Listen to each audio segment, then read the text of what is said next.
오늘은 종료주일이라고 말씀드렸습니다. 그리고 다음 주는 부활주일입니다. 고난주간이 시작하고요. 제가 말씀을 준비하면서 이렇게 목양실에서 이렇게 나가는 목양실 바로 이렇게 입구에서 나오면 유리창 쪽으로 개나리가 활짝 피어 있는 게 보여요. 학교에서 피어 있는 개나리. 그거 보면서 이런 시가 생각났습니다. 빼앗긴들에도 봄은 오는가. 그런 빼앗긴들에도 봄은 오는가 시가 생각이 났습니다. 우리가 코로나19 바이러스로 인해서 봄이 오고 있는지 어떤 시간을 우리가 지금 살고 있는지 전혀 인식할 수 없는 그런 때였는데 개나리를 딱 보는 순간 우리 교회 앞에 활짝 펴있는 목련을 보는 순간 야, 우리에게도 봄이 왔구나. 계절이 변했구나. 이것을 확실하게 느끼게 해주더라고요. 이게 바로 자연 은총입니다. 하나님께서 우리에게 이 계절의 변화를 통해서 하나님은 계속 움직이고 계시구나. 하나님은 살아계시구나. 하나님은 우리에게 좋은 변화를 주시겠구나 라고 하는 것을 우리에게 이 계절에 봄이 가고 여름이 가고 가을이 가고 겨울이 가는 이 변화 속에서 우리에게 하나님께서 우리에게 베푸시는 자연의 계시를 주고 계시다는 것. 여러분, 우리가 여러 가지들 어려움들 때문에 도대체 뭐가 어떻게 되는지 잘 몰랐는데 근데 그런 거에 또 밝으신 분들은 벌써 오늘 지금 예배 안 드리고 지금 꽃구경 갔을 수도 있어. 그렇죠? 그럴 사람이 없어야 되는데 꽃구경할 때가 여기는 없죠. 그러나 이렇게 사단지에도 있고 또 여기저기 봉쇄하지 않고 얼마든지 꽃을 볼 수 있는 데들이 있어. 그러니까 이런 기회를 또 틈타서 역시 기회를 살리시는 분들이 있거든요. 아주 훌륭하신 분들이죠. 여러분, 오늘 우리는 그런 이 돼지가 메말랐다가 그 메마른 돼지 속에 이 푸른 풀밭이 올라오고 그리고 메마른 가지 속에 꽃이 피어나고 새싹이 움터나는 것을 보면서 야, 하나님께서 우리에게 보이실 이 현실 속에 하나님의 은혜가 이렇게 있구나 라고 하는 것을 다시 한번 생각합니다. 여러분, 다음 주일은 부활주일입니다. 우리 부활주일 되기 전에 제가 늘 걱정했던 것 중에 하나가 뭐였냐면 성찬식은 어떻게 할 건가. 여러분, 우리가 예배를 드린다라고 하는 것 중에 가장 중요한 요소들이 있잖아요. 우리가 하나님께 예배할 때 찬송도 있고요, 기도도 있고요, 하나님의 말씀 선포도 있고요, 헌금도 있고요, 축도도 있고요. 여러 가지 하나님 앞에 예배 드리는 요소들이 있단 말이죠. 그런데 우리가 이렇게 하다 보니까 직접적으로 나와서 하나님께 헌금을 드릴 수 없는 순서가 빠지듯이 우리가 하나님 앞에 예배할 때에 마찬가지로 우리가 하나님께서 우리에게 주신 은혜의 수단들이 있는데 그게 하나님의 말씀과 또한 성례전이란 말이죠. 우리가 하나님의 성례전, 우리가 성찬식을 우리가 대하는 것은 하나님의 말씀, 살아있는 말씀을 대하는 굉장히 중요한 시간들인데 우리가 이 코로나 바이러스로 인해서 4월 10일 우리가 이 두 번째 주일에 있는 이 성찬식은 어떻게 할 것인가? 다 두렵고 떠는 마음으로 성찬식이고 뭐고 다 그냥 그때는 집에서 예배를 해야 되는가? 저는 이것은 조금 더 생각해 봐야 될 문제다. 우리가 이럴 때는 부활주일에 제가 부활주 새벽 예배는 제가 안 넣었어요, 일부러.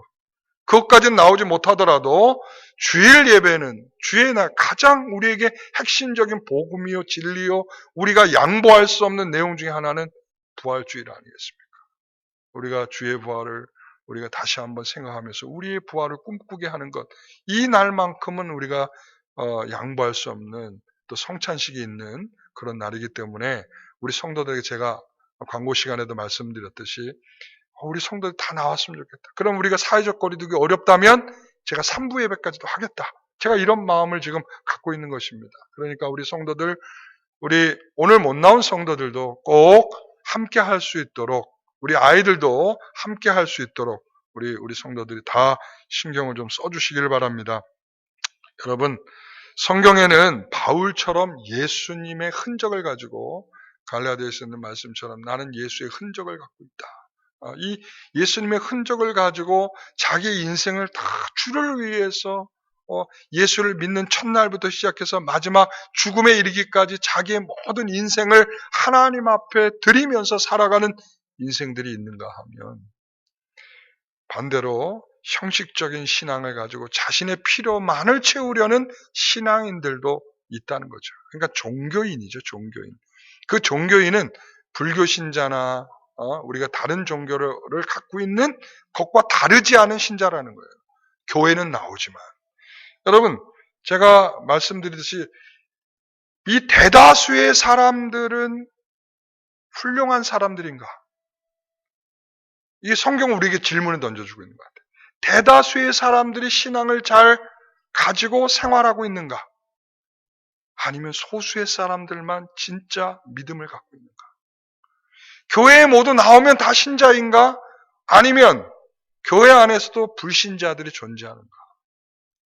저는 오늘 이 성경의 말씀도 그렇지만 이 사사기, 우리가 금요기도회 때도 나눴던 사사기의 말씀을 보게 되면 사사기의 전반적인 신자들의 모습은 사사들도 타락을 했습니다.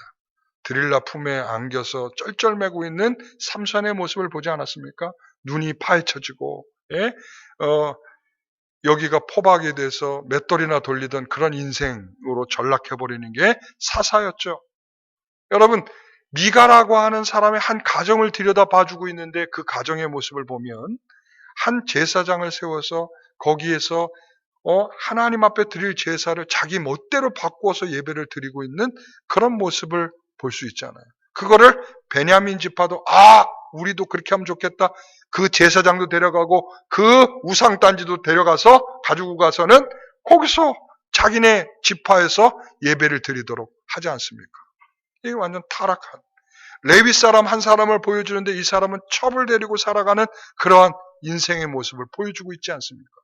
그래서 온 12지파가 거기에 다 나서서 베냐민 지파를 상대로 해서 전쟁을 벌이고 있는 악한 모습들로 보여주고 있습니다. 그때 그들은 한마디로 표현해 주죠. 왜 이런 일이 있었습니까?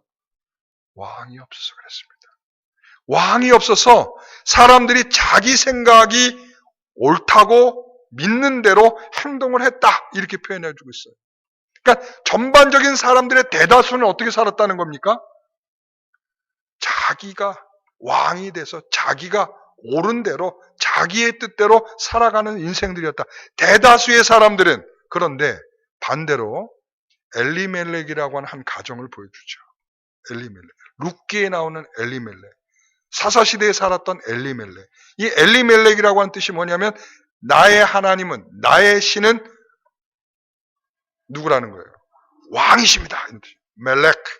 나의 하나님은 왕이십니다. 이상하죠? 대다수의 사람들은 왕이 없어가지고 헤매고 살아가고 있는데 누구만요? 엘리멜렉 가정은 달랐다라고 하는 것을 보여주는 거죠.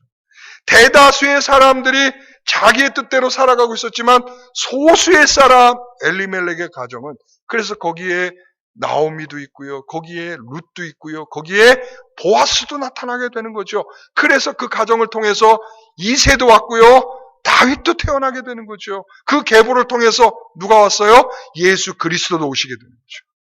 여러분, 그것이 바로 소수가 가지고 있는 믿음이 진짜가 아닌가라고 우리에게 생각하게 하시는 거죠. 여러분, 현실적 문제 이상으로 접근하지 못하는 현실주의자들이 있어요. 교회 안은 현실주의자들. 당연히 현실적으로 이렇지 않느냐라고 말하면서 현실이 모든 신앙을 다 앞세우는 거죠. 이 현실 못 넘어선다 이거죠. 또 어떤 사람들은 당시 시대의 죄악에 따라서 쟤도 가고 얘도 가는데 나도 못 갈 바가 뭐가 있냐 이거죠. 모든 사람이 그 길로 가고 있는데 나 역시도 그 길로 가야 되는 거 아니에요. 예레미야 시대. 예? 예레미야 시대 때 모든 사람들이 다 그 길로 가고 있는데 뭐가 죄악이냐는 거죠. 그러나 당시 시대의 죄악을 따르지 않으며 말씀을 신실하게 생각하고 순종하면서 신앙을 지키려고 하는 엘리야 같은 신자들이 있고요. 엘리멜렉 같은 신자가 소수로서 존재하고 있다는 거예요. 여러분, 대표적인 성격으로 죄가 온 세상에 죄가 가득할 때에 여러분, 노아의 가정이 있었지 않았습니까? 모든 사람이 죄악으로 살아가고 있을 그때에 대다수의 사람들이 죄악으로 인해서 물로 인한 심판을 받아야만 할 때에 누가 있었어요? 노아의 가정이 있었다는 거예요. 하나님이 대다수의 그림과 소수의 그림을 비춰주고 있다는 거예요. 대다수의 믿음이 없고 대다수의 죄악을 저지르며 대다수의 타협된 존재고 대다수의 자기의 뜻대로 살아가는 그룹과 소수의 사람들을 비춰주어서 이것이 어떻게 다른가를 보여주고 있다는 거죠. 여러분, 오늘 말씀이 그러하다는 거예요. 오늘 말씀이. 오늘 말씀을 보게 되면 29절에 이렇게 표현하죠. 그들이 여리고에서 떠나갈 때에는 큰 무리가 예수를 따르더라. 예수님이 가시는데 큰 무리가 따르더라는 거예요. 큰 무리, 오클로스, 오클로이, 복수로 하면 오클로이, 오클로스. 이 큰 무리들이 따르다는 거예요. 큰 무리들이. 그런데 큰 무리들이 따르고 있었는데 그 중에 두 소경이라는 사람이 있었다. 이거예요. 큰 무리와 다른 두 명의 소경을 비춰주고 있는 거예요. 아시겠죠? 대다수의 사람과 다른 두 명의 소경. 지금 여러분, 예수님께서 예루살렘에 입성하시려고 지금 가고 계세요. 예수님께서 예루살렘으로 지금 들어가시는 길입니다. 그러기 직전에 마지막 사건이 바로 이 사건이거든요. 소경의 눈을 뜨게 하시는 사건. 그리고 나서 21장으로 넘어가면 예수님께서 나귀를 끌고 오라 하고 나귀를 타고 이제 예루살렘으로 들어가시는 그 장면이 21장에 나오게 되죠. 그래서 이것을 보게 되면 오늘 이 두 무리를 비춰줄 때에, 그러니까 큰 무리와 두 명의 소경, 제가 이제 대조적으로 오늘 설명하려는 내용입니다. 자, 그런데 이 큰 무리는 대다수의 사람들이 섞여 있기 때문에 우리가 표현할 수 있는 방식이 없겠지만 두 명의 소경은 이 소수의 무리를 생각할 때 공통적으로 이 두 사람은 다 소경이었다는 거예요. 맹인이었다는 거죠. 그런데 여러분, 맹인이라고 하는 처지가 어떤 처지 같아요? 완전히 인생이 꼬인 인생이죠. 그러니까 비천한 인생이죠. 자기의 힘으로 살아갈 수 없는 인생. 그러니까 뭐만 가득하겠어요? 마음속에. 예? 여러분, 이런 사람이 얼마나 피해의식과 그리고 또 다른 무리에 섞일 수 없음, 다른 사람과 다르기 때문에 오는 이 힘들고, 그리고 또 얼마나 자기에 대한 그 비판적 태도, 여러분 이런 것들로 똘똘 뭉쳐있는 사람들이 아마 이 두 맹인이었을 겁니다. 다시 말하면 이 두 그룹을 이렇게 분리할 때 정말 믿음이 있을 것 같다라고 생각할 수 없는 사람이 두 맹인이었다. 그럼에도 불구하고 이들이 믿음 있는 사람들로 표현되고 있다는 거죠. 오늘 본문 속에서. 여러분, 이게 우리에게 굉장히 주는 의미가 있어요. 여러분, 사람이 외적으로 판단될 수 없는 것이 바로 여기 있는 것입니다. 누가 봐도 두 맹인은 믿음의 사람으로 볼 수 없는 사람 중에 대표적인 사람이에요. 여러분 아시겠죠? 예수님이 태어나셨을 때에 예수님께 절하러 왔고 예수님께 경배하러 왔던 사람들은 누구였어요? 동방박사였죠. 그리고 또 누가 있었어요? 누가복음에 목자들이 있었죠. 이게 무슨 말일까요? 그 예수님으로 볼 수 없는, 그분을 왕이라고 볼 수 없는 자들이 왕이라고 와서 고백하고 경배하고 있더라는 거죠. 이해되시죠? 그러니까 지금 이 사람들 두 명의 소경은 정말 예수님을 지금 예수님이라 주여라고 부를 수 없는 그런 사람들이 지금 주님 앞에 무릎을 꿇고 있다는 거죠. 우리가 잘 아는 대로 가나안 여인이 있었잖아요. 마태복음 15장에 보면 가나안 여인이 예수님 앞에 무릎을 꿇고 저를 개 취급해도 좋으니까 저에게도 은혜를 베풀. 여러분 이런 믿음을 볼 수 있는 자가 아니라는 거예요. 이방인이잖아요. 이방 여인이 어찌 이런 믿음이 있을 수 있는가? 어찌 이런 믿음의 대목에서 딱 보게 되면 성경은 계속적으로 믿을 수 없는 사람이 믿더라 이렇게 표현해 주고 있어요. 믿을 수 없는 사람이 믿더라. 외적으로 믿을 만한 사람들이 믿지 않더라. 그러니까 외모로 봐서 판단할 일이 아니다. 그런 거죠. 여러분 또 하나는 뭐냐면 우리가 믿음 없는 것을 다 어떤 이유를 달아서 나는 시간도 없고 나는 여유도 없고 나는 바쁘고 나는 여유 없는 거나 바쁜 건 똑같죠? 또 하여튼 여러 가지 주변의 사람들, 우리 가정에 누구 때문에 그렇고 뭐 때문에 그렇고 우리는 다 그런 표현을 써요. 난 이렇기 때문에 믿음을 지킬 수 없고 난 기도할 수 없고 나는 신앙생활 할 수 없고 이렇게 표현하죠. 그러나 실제적으로 그것 때문이 아니라는 거죠. 두 소경은 얼마든지 이유를 대려면 3박 4일은 될 수 있는 사람들입니다. 그럼에도 불구하고 그렇지 않더라. 이게 여러분 첫 번째 여러분들이 보셔야 할 중요한 환경 탓이 아니다라는 거죠. 자, 오늘 다시 한번 이제 본문을 봅니다. 30절 한번 보세요. 맹인 두 사람이 길가에 앉았다가 예수께서 지나가신 다음을 듣고 소리질러 이르되 주여 우리를 불쌍히 여기소서 다윗의 자손이여 하니. 31절을 보세요. 무리가 꾸짖어 잠잠하라 하되 더욱 소리질러 이르되 주여 우리를 불쌍히 여기소서 다윗의 자손이여 하는지라. 이 말씀을 보니까 이 맹인 두 사람이 예수님을 향하여 소리를 질렀어요. 뭐라고 소리 질렀어요? 주여 우리를 불쌍히 여기소서 다윗의 자손이여 이랬단 말이죠. 그랬더니 무리들이 뭐라고 소리쳤어요? 야 조용해 이렇게 했죠. 조용해 이거죠. 조용해. 그랬더니 조용히 했을까요? 아니요. 더 크게 소리를 질렀어요. 똑같이요. 에? 우리를 불쌍히 여기소서 다윗의 자손이요. 여러분 이들이 소리를 질렀다. 야 한이 있구나. 뭐 이렇게 얘기할 수도 있지만 그게 아니죠.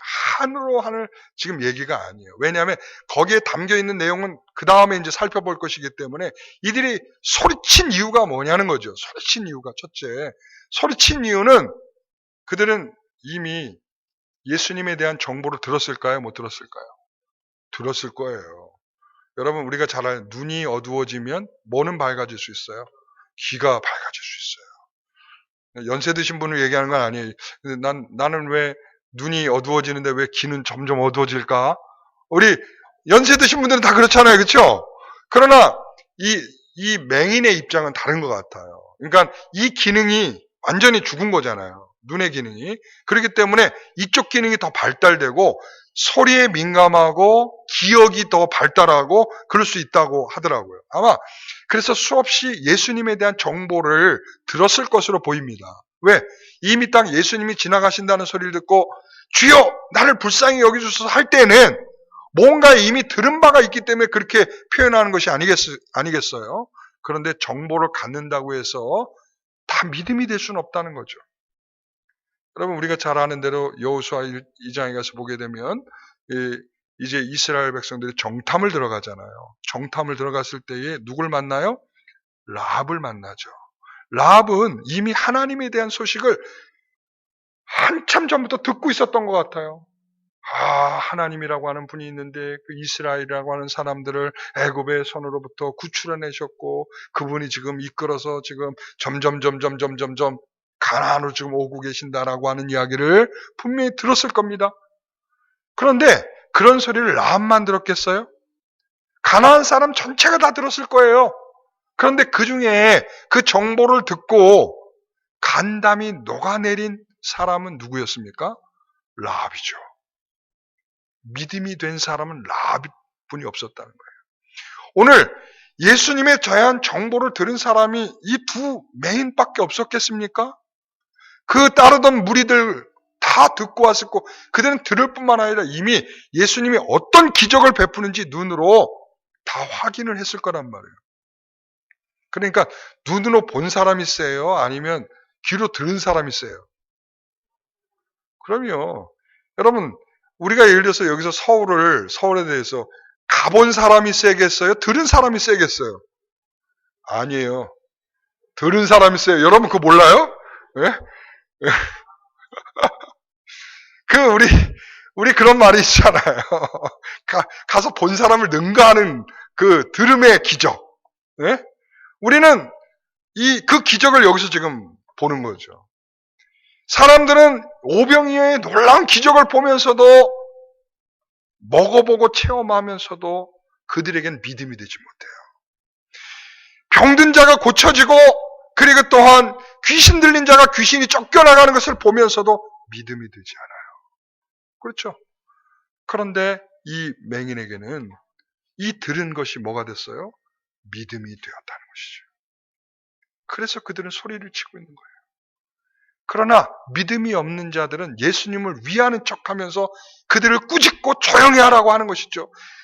여러분, 바로 그것이 정보를 가지고 있으나 정보가 자기에게 믿음이 되지 않는 경우들.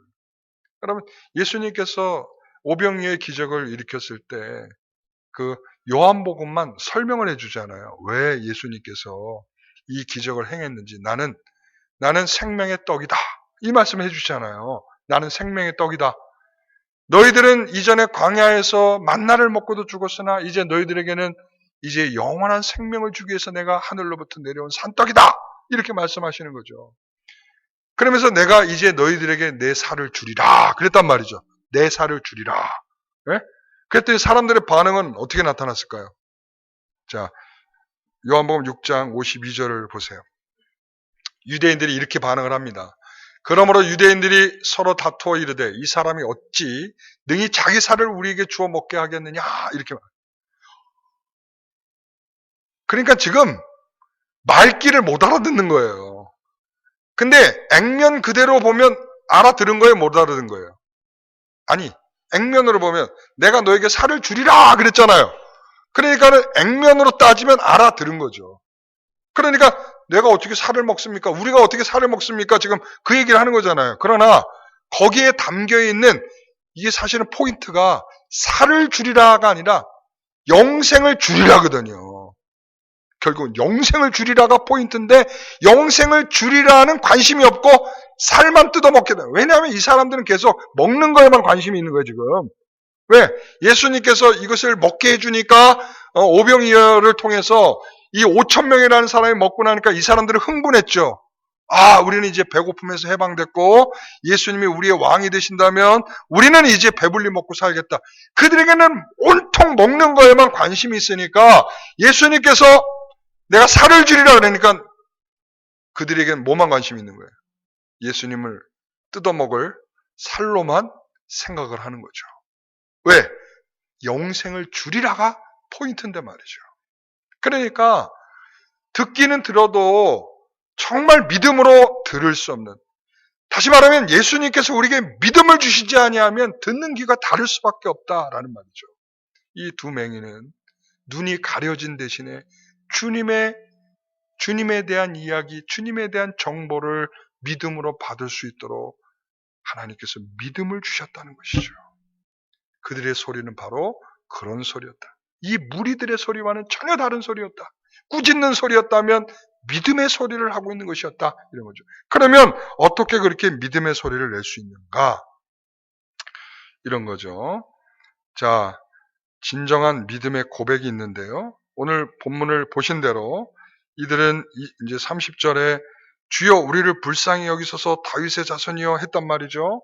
또 두 번씩이나 걸쳐서 31절에도 똑같은 표현을 했습니다. 이 그들이 가진 믿음의 내용은 우리를 불쌍히 여겨주소서 다윗의 자손이요 라는 것입니다. 여러분, 불쌍히 여겨달라는 말은 누구에게나 할 수 있는 말은 아닌 것 같아요. 그런 권세가 있는 분이기 때문에 말한다는 거죠. 그러니까 이게 마가복음이나 누가복음은 바뀌어 있어요. 바뀌어 있다는 건 뭐냐면 다윗의 자손이여 우리를 불쌍히 여기소서, 나를 불쌍히 여기소서 이렇게 돼 있다면 여기에는 나를 불쌍히 여기소서 다윗의 자손이여 라고 하는 것은 지금 자신이 왜 이 소리를 질리는지가 먼저 자기가 믿음으로 반응하고 있다는 증거이기도 해요. 뭐냐면 주님에 대한 믿음이 생겼을 때에 제일 먼저 갖게 되는 건 자기에 대한 정체성이에요.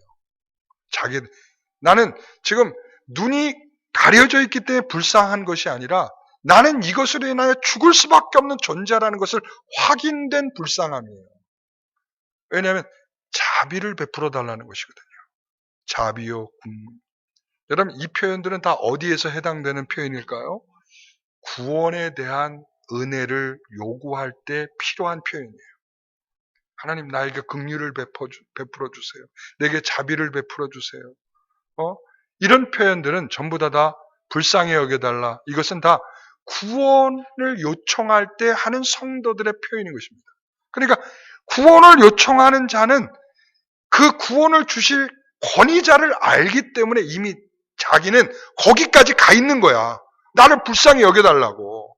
그러니까 그 권위자는 누구라는 얘기예요? 다윗의 자손이란 말이죠. 여러분, 다윗의 자손이란 말이 무슨 별거인가? 여러분, 이게 바로 믿음인 건데, 다윗의 자손은 메시아란 말이에요.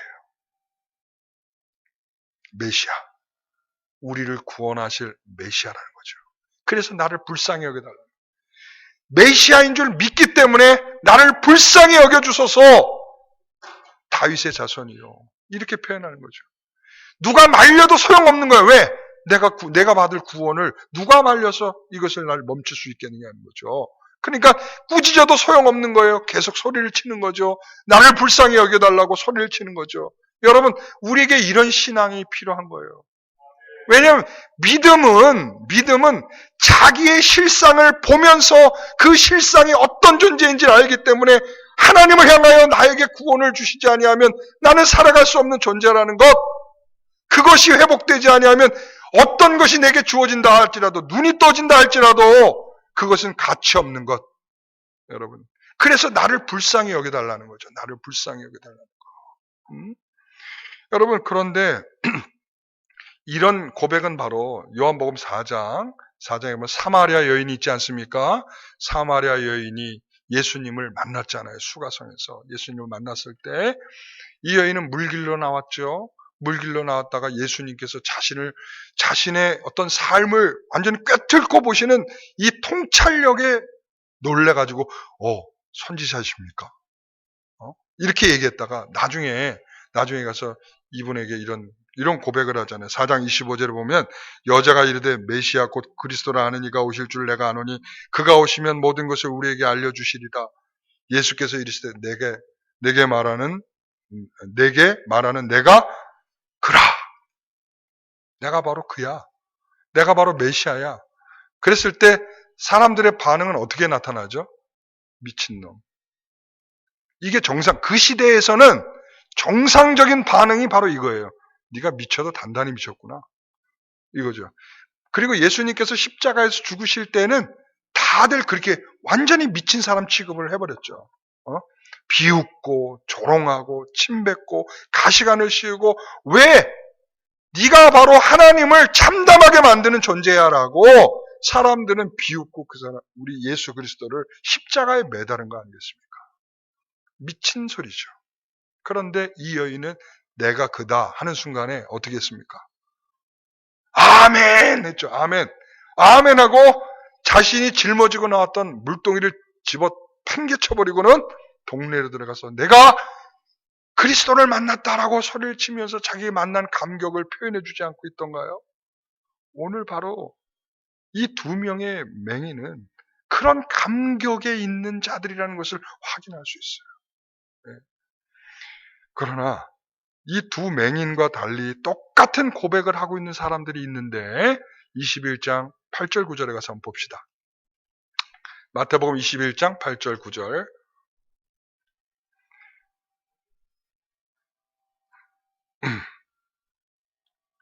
9절에 보면 앞에서 가고 뒤에서 따르는 무리가 소리 높여 이르되 호산나 다윗의 자손이여 찬송하리로다 주의 이름으로 오시는 이여 가장 높은 곳에서 호산나 하더라. 누가요? 이 소리를 누가 쳤습니까 지금? 네? 무리가. 지금 앞에서 말했던 무리가 지금 21장에 넘어와서도 계속 그 무리가 지금 누구 흉내를 내고 있어요? 두 명의 소경이 소리쳤던 것처럼 똑같은 소리를 내고 있어. 하나 더 얹었어. 뭐라고? 호산나. 호산나 다윗의 자손이여 하면서 이 사람들은 소리만 쳤다면 이 무리들은 뭐까지 했을까요? 찬송까지 불렀어. 찬송까지. 이 시편에 있는 말씀을 인용해가지고 찬송까지 부르면서 그들이 외치고 있었어요. 누가요? 무리가. 네. 이게 진짜 믿음의 고백일까요? 네? 아닐거려.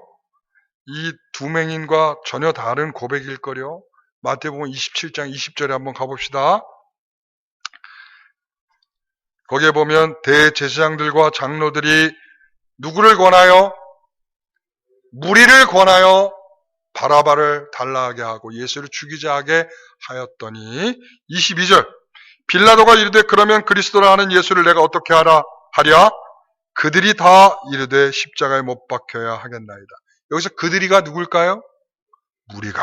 우리 성도들 역시 문맥을 읽어내는 실력들이 이제 아주 훌륭해졌어요. 자, 그러면 23절을 보겠습니다. 빌라도가 이르되 어찌미냐 무슨 악한 일을 하였느냐 그들이 더욱 소리질러 이르되 십자가에 못 박혀야 하겠나이다 하는지라. 그들이 그랬네요. 그들이 또 누구예요? 무리들이야. 우리 성도들 너무 잘 알았어요. 자, 그러니까 앞에서는 호산나 다윗의 자손이요 찬송을 부르던 그들이 지금은 뭐라고 외치고 있어요? 십자가에 못 박아 죽이라! 못 박아 죽이라! 지금 이것을 말하고 있는 자들이 누구예요? 무리란 말이에요. 여러분, 정말 이것이 우리 교회의 현실일 수 있어요. 네? 똑같이 찬송하고 똑같이 신앙 고백하고 똑같이 예배 시간에 나와 있고 똑같이 하나님을 섬기는 것처럼 보이는데 결정적인 순간에 가면 달라. 여러분 똑같은 옷을 입어도 다른 느낌이 있죠. 여러분 똑같은 옷을 입은 사람을 만나본 적 있죠? 네? 그때 기분이 어떠세요? 감추고 싶죠. 옷을. 근데 이제 그때 만약 똑같은 옷을 입었더라도 내가 입은 것이 더 간지가 나면 그 순간에 이제 더 이렇게 될 수는 있는데 내가 입은 게 저 사람보다 더 이쁘지가 않다. 그럼 어떻게 확 벗어버리고 싶죠. 그리고는 집에 돌아와서는 확 집어던져버리면서 에이 이제 다음부터 안 입어. 이럴 수도 있잖아요. 그죠? 그러니까 똑같은 옷이어도 누가 입느냐에 따라서 옷의 태가 달라질 수 있어요. 그렇죠? 똑같은 옷을 입어도 다를 수 있다는 거예요. 우리가 똑같은 행동을 해도 다른 의미가 담겨 있을 수 있다는 거죠. 네? 여러분, 오늘 여러분들 성도들에게 제가 여러분 이거 9페이지 만들려면은 쉽지 않아요. 여러분 이걸 위해서 여러분들에게 만들어줬어요. 근데 똑같이 여러분 받아들어도 어떤 사람은 가방에 일주일 내내 처박힐 사람이 있고요. 예? 그리고 어떤 사람은 바로 에이 이거 뭐예요 하면서 쓰레기통으로 바로 들어갈 사람도 있을 거고 그리고 어떤 사람은 아예 잊어버려. 뭘 줬는지조차도 몰라. 그리고 어떤 사람은 그래 이거 목사님이 우리들의 신앙을 위해서 일주일 동안 고민하라고 준 거니까 우리가 문자 오고 음성 오면 그거 갖고 같이 예배드리면서 열심히 해봐야겠다. 이런 사람도 있을 거예요.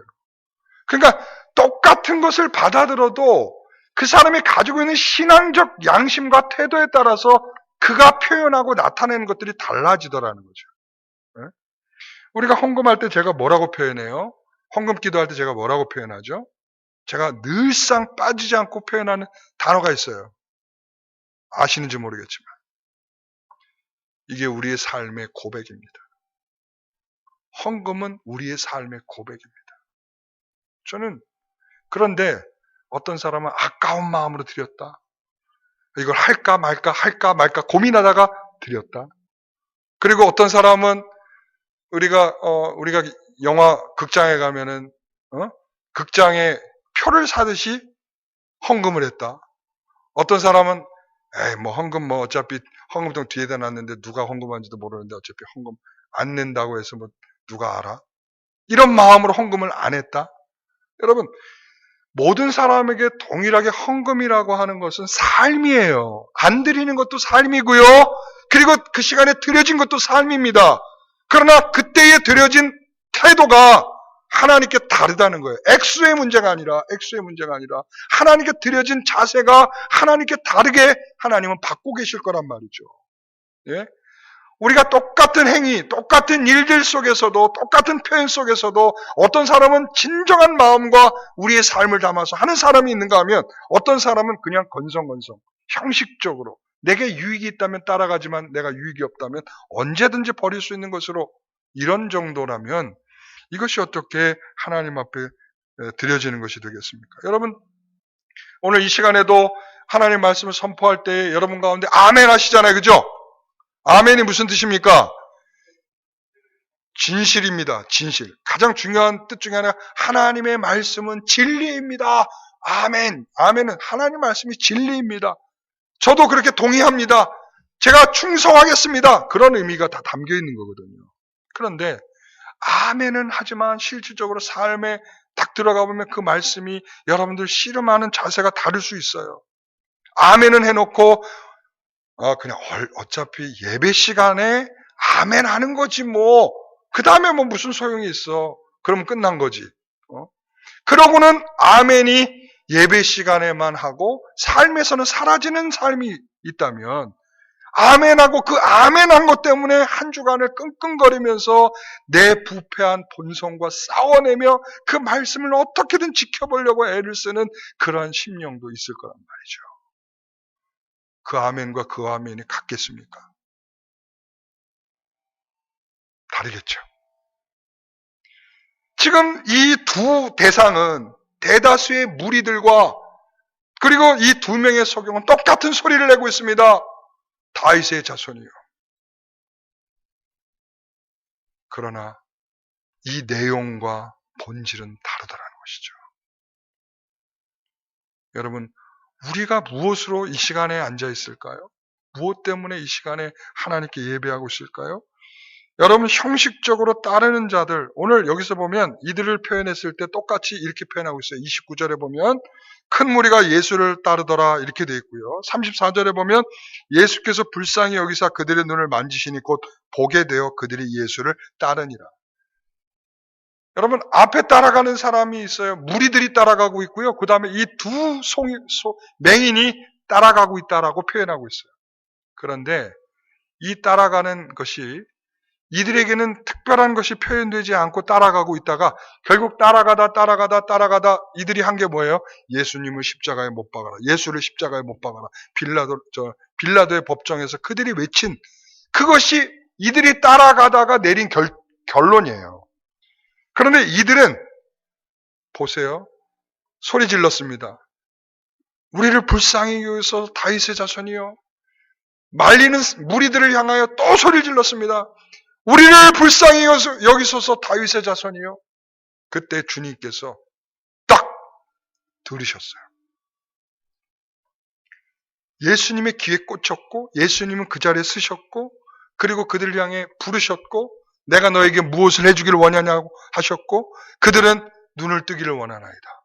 이거예요. 그리고 난 다음에 예수님께서도 34절에 첫 번째 단어가 뭐예요? 고쳐주셨다예요? 뭐였어요? 에? 불쌍히 여겼죠. 불쌍히. 여러분, 이 불쌍히 여겨주셨다는 것은 뭐냐면 내가 너를 진정한 믿음의 사람, 그리고 진정한 구원받은 성도로서 하나님이 여겨주신다라는 표현. 내가 너를 불쌍히 여겨주신다. 그러고 나서 고쳐주셨죠. 여러분, 이 맹인이 눈을 떴다는 게 중요한 게 아니에요. 여러분, 평생을 눈을 감고 살아도 주님을 믿을 수만 있다면 주님으로 통하여 구원받은 성도는 복된 거죠. 여기서 지금 눈을 떴다는 것이 복되다라고 표현해주고 있는 것일까요? 아니에요. 주님이 불쌍히 여겨달라는 그들에게 하나님께서 응답하여 주셔서 불쌍히 여겨주셨다는 거예요. 그리고 덤으로 얻은 게 뭐예요? 눈을 여셨다. 여러분, 이게 결론이면서 중요한 의미가 이건데 뭐냐면 눈이 열렸다는 거예요. 누구에게? 지금 이들은 눈이 열리게 됐다는 거예요. 자, 아까도 그랬죠. 제가 액면으로만 듣지 마시라고. 눈이 열린 것은 소경이 지금 눈이 뜨게 돼서 보게 됐어요. 그 앞에 누가 계시는가요? 그렇죠. 눈을 열고 딱 보니까 그 앞에 예수님이 계시는 거예요. 그러면 그 예수님이 이제 그들에게는 뭐만 보이겠어요? 예수님만 보여요. 왜? 자기의 눈을 뜨게 하신 나를 불쌍히 여기셔서 눈을 뜨신 그 예수님이 자기 앞에 있고 그 예수님이 이제 가는 길을 보는 거죠. 눈을 떠서 제대로 예수님을 볼 수 있는 사람은 이 두 명의 맹인밖에 없다는 말을 하고 있는 거예요. 여러분, 이 무리들은 결국은 예수님이 왜 예루살렘으로 들어가는지 몰라요. 내게 유익이 있는가? 내가 예수님을 따라가다 보면 내게 콩고물에 떨어지지 않을까? 내가 보니까 예수님처럼 기적을 행하는 거 보니까 그 권세를 가지고 놀라운 일을 행하실 분 같은데, 그렇다면 나는 거기에 어떤 특별한 것을 얻게 되지 않겠나? 사람들은 그냥 절절절절 그걸 따라가는 거죠. 예수님이 왜 예루살렘에 올라가는지도 모르고, 예수님이 왜 십자가에 달리는지도 모르고, 예수님이 왜 부활하는지도 모르고, 관심이 없는 거기에. 그러나 이 두 맹인은 이제 온전히 불쌍히 여김을 받고 그 주님께서 약속하신 그 은혜를 바라보면서 예루살렘을 따라가는 자들이 되었을 것입니다. 사랑하는 성도 여러분, 오늘 우리는 무엇을 보고 있습니까? 우리는 무엇을 보았습니까? 사실 눈뜨고 있었던 무리들은 다시 말하면 진짜 맹인인 것입니다. 왜 주님이 왜 예루살렘으로 가시고 왜 십자가를 져야 할지를 모르는 맹인들인 것입니다. 그러나 주님이 눈이 뜨게 하신 이 두 맹인이 진정한 영적으로 보는 자들이라고 말하는 것입니다. 우리에게 강력하게 역설하는 거죠. 너희도 눈을 뜨고 왜 예수님이 예루살렘으로 가는지를 좀 쳐다봐라 이거예요. 그게 바로 우리의 신앙이고 그것이 바로 우리가 살아갈 신앙적 내용이고 또 우리가 바라보고 가야 할 중요한 내용이다. 여러분, 제가 여러분에게 말씀드렸죠. 지금 철로역정 우리가 하고 있죠? 철로역정 상강에서 제가 얘기를 했어요. 거기에 보면 고집쟁이하고 그리고 또 유순이가 나오는데 유순이는 변덕쟁이라고 말씀을 드렸어요. 그러니까 이 고집쟁이와 이 변덕쟁이가 있는데 결국은 다 크리스천이 가는 길을 가지 못하고 다 뒤로 돌아서 멸망의 성으로 다시 돌아가게 됩니다. 자, 그 과정 중에 변덕쟁이인 유순이가 묻습니다. 크리스천에게. 고집쟁이는 왜 돌아갔을까요? 왜 당신하고 가는 길을 가지 못하고 왜 여기서 돌아갔을까요? 그때에 크리스천이 얘기합니다. 내가 느끼고 있는 공포, 내가 느끼고 있는 두려움을 느꼈더라면 나랑 이 길을 같이 갔을 텐데. 이거죠. 왜 우리가 십자가의 길을 가지 않으려고 하느냐라고 묻는다면 내 안에 그런 두려움들이 없는 거예요.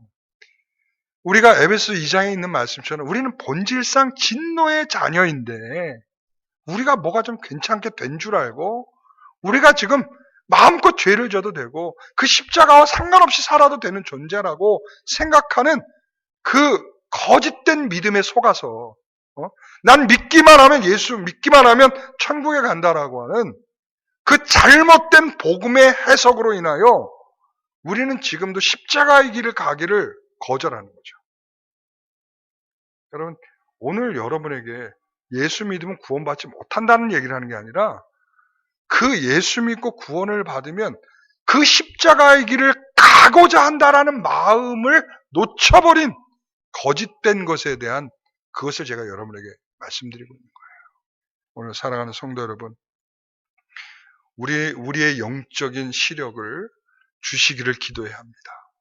나를 불쌍히 여겨달라고 주님 앞에 기도하셔야 합니다. 이번 한 주간 여러분들의 기도의 제목의 가장 큰 타이틀은 바로 그겁니다. 주여, 나를 불쌍히 여겨주소서.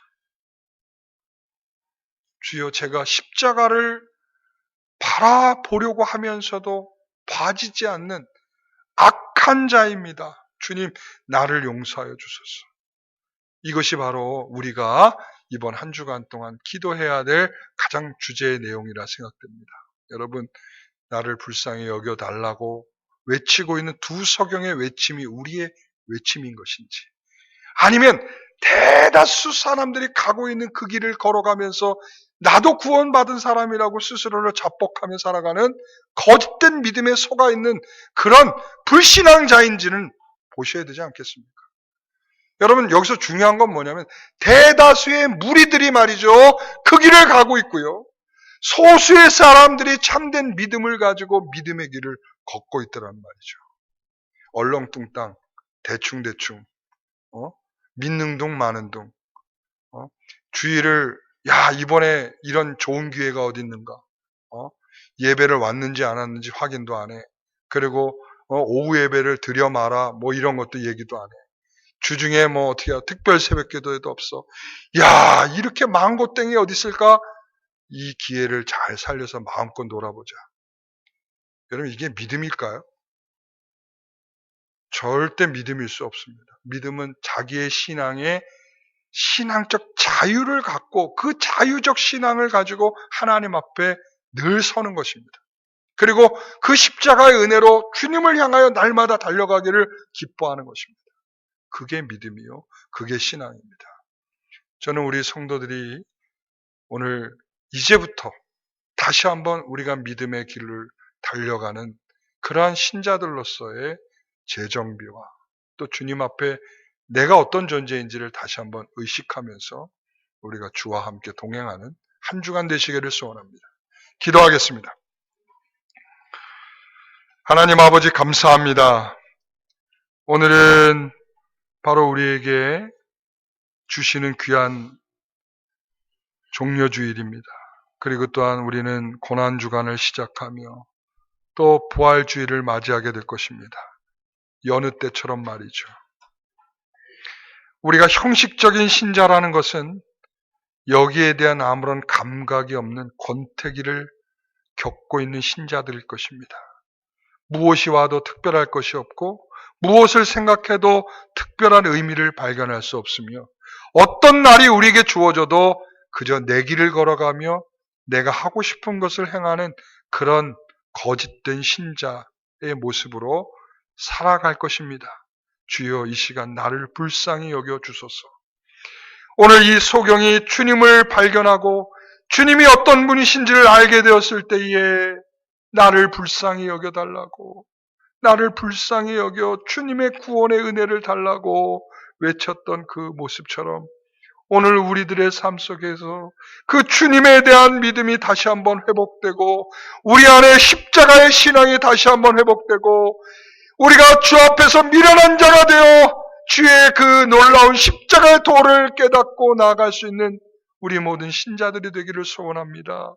성경에서는 무리들과 대다수와 전반적인 사람들이 악을 행하고 악한 길을 가고 거짓과 부패에 빠져 조금 더 주님 앞에 주님을 섬기지 못하는 자들로 비춰지고 있을 때에 정말 믿음의 소수자들은 정말 주님 앞에서 끝까지 묵묵하게 자신의 생명도 아깝지 않게 순교하며까지도 주를 섬겨내는 이 아름다운 모습들을 보게 되었을 때에 과연 나는 어디에 속한 자입니까? 나는 거짓된 무리인 거기에 속해 있는 자입니까? 아니면 주를 믿음으로 따르며 고백하고 있는 그 믿음의 성도의 무리에 속해 있는 자입니까? 주님, 이 시간 우리의 모습을 보게 하시옵소서. 예수님의 이름으로 기도하옵나이다. 아멘. 모두 일어나시옵소서.